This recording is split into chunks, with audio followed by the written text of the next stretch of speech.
Welcome back to macscut. If you've been following along, you know that we've had some ups and downs with our epoxy projects.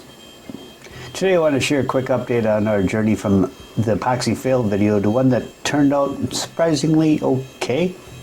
Let's dive in. In our last video, we poured years of extra resin into a CNC carve only to have it fail. It was a tough lesson, but it wasn't really a surprising one. Here's a link to that video.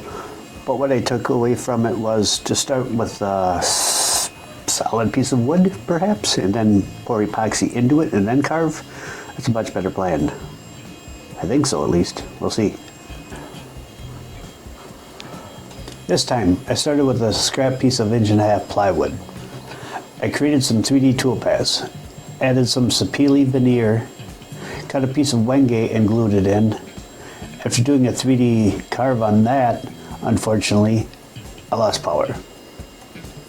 Since I hadn't honed my machine, I couldn't find the same spot to start from again. Lesson learned. Next.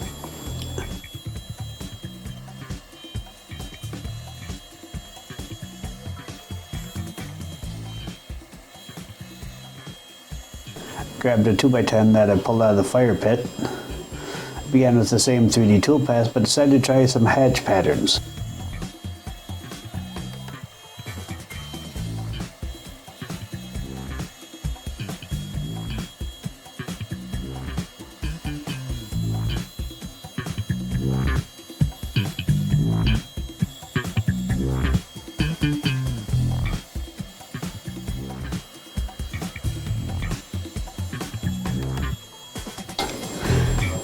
And boy, did I like that look.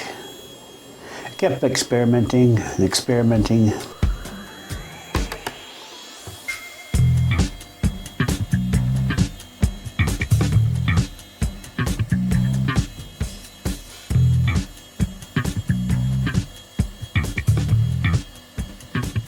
Until, oops, I took that too far. However, what I saw made me realize I was onto something worth trying again. And also, maybe I don't know when to quit. Might be a hint. It should be a hint. The result, a project that didn't just survive, but actually turned out pretty well. These projects taught me it never hurts to try, and the importance of learning it from our mistakes. And speaking of learning, I'm excited to announce that our next video will feature a special contest where you can win a custom CNC sign. Stay tuned for the details. Thanks for watching this quick update. Don't forget to like, leave a comment, and subscribe so you don't miss an upcoming contest.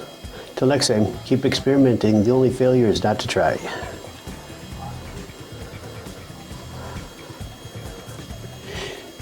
Here's a little sample of the next video to come. This is one where I'm going to need you guys' help on.